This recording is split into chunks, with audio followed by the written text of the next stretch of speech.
ರಾಣಿ ಪದ್ಮಿನಿ ತನ್ನ ಶೀಲದ ಅಸ್ತಿತ್ವವನ್ನು ಉಳಿಸಿಕೊಳ್ಳಲು 14,000 ಮಹಿಳೆಯರೊಂದಿಗೆ ಉರಿಯುತ್ತಿರುವ ಬೆಂಕಿಗೆ ಹಾರುವಂತೆ ಮಾಡಿದ ಕಾಮಪಿಶಾಚಿ ಅಲ್ಲಾವುದ್ದೀನ್ ಅನ್ನು ನಾನು ಮರೆಯಲಿಲ್ಲ. ಇಸ್ಲಾಂ ಧರ್ಮವನ್ನು ಸ್ವೀಕರಿಸಲು ನಿರಾಕರಿಸಿದ ಸಂಭಾಜಿ ಮಹಾರಾಜನನ್ನು ತೀವ್ರ ಹಿಂಸಿಸಿ ಕೊಂದ ಆ ರಕ್ತಸಿಕ್ತ ಔರಂಗಜೇಬನನ್ನು ನಾನು ಅವನ ಮುಖವನ್ನು ಮರೆತಿಲ್ಲ. ಒಂದೊಂದು ದಿನದಲ್ಲಿ ಲಕ್ಷಗಟ್ಟಲೆ ಹಿಂದೂಗಳ ಕಗ್ಗೊಲೆ ಮಾಡಿದ ಜಿಹಾದಿ ಟಿಪ್ಪು ಸುಲ್ತಾನನನ್ನು ನಾನು ಮರೆತಿಲ್ಲ.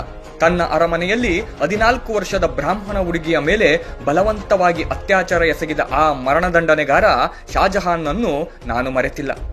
ನನ್ನ ಶ್ರೀರಾಮ ಪ್ರಭುವಿನ ಮಂದಿರವನ್ನು ಒಡೆದು ಲಕ್ಷಾಂತರ ಅಮಾಯಕ ಹಿಂದೂಗಳನ್ನು ಕೊಂದ ಆ ಬರ್ಬರ ಬಾಬರನನ್ನು ನಾನು ಮರೆತಿಲ್ಲ.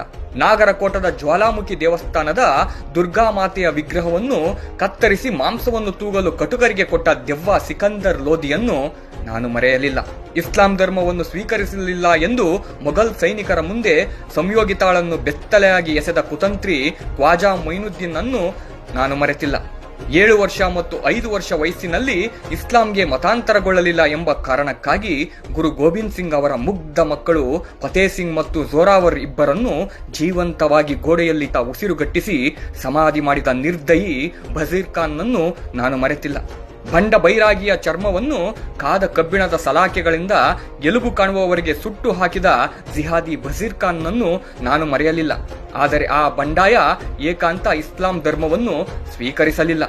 ಮೊದಲು ಸಂಭಾಜಿ ಮಹಾರಾಜರ ಕಣ್ಣುಗಳನ್ನು ಕೀಳಲು ಪ್ರವೇಶಿಸಿದ ಕಾದ ಸಲಾಕೆಗಳನ್ನೇ ಬಳಸಿ ಇಡೀ ದೇಹದ ಚರ್ಮವನ್ನು ಸುಲಿದ ಔರಂಗಜೇಬನು ಆದರೂ ಸಂಭಾಜಿ ಹಿಂದೂ ಧರ್ಮವನ್ನು ಬಿಡಲಿಲ್ಲ.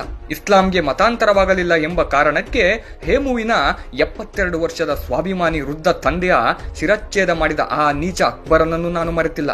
ಧರ್ಮವೀರ್ ಭಾಯಿ ಮತಿದಾಸ್ ಇಸ್ಲಾಂ ಧರ್ಮವನ್ನು ಸ್ವೀಕರಿಸದಿದ್ದಾಗ ಮದ್ಯದ ಅಡ್ಡ ರಸ್ತೆಯಲ್ಲಿ ಅವನನ್ನು ಕೊಂದ ನಿರ್ದಯಿ ಔರಂಗಜೇಬನನ್ನು ನಾನು ಮರೆತಿಲ್ಲ. ಹಿಂದೂಗಳಾದ ನಮ್ಮ ಮೇಲಿನ ದೌರ್ಜನ್ಯವನ್ನು ವಿವರಿಸಲು ಪದಗಳು ಮತ್ತು ಪುಟಗಳು ಚಿಕ್ಕದಾಗಿದೆ. ಈ ಪೋಸ್ಟ್ ಅನ್ನು ಓದುವುದರಿಂದ ನಿಮ್ಮ ರಕ್ತವು ನನ್ನಂತೆಯೇ ಕುದಿಯುತ್ತಿದ್ದರೆ ನಂತರ ಈ ಪೋಸ್ಟ್ ಅನ್ನು ನಿಮ್ಮ ಸ್ನೇಹಿತರೊಂದಿಗೆ ಹಂಚಿಕೊಳ್ಳಿ.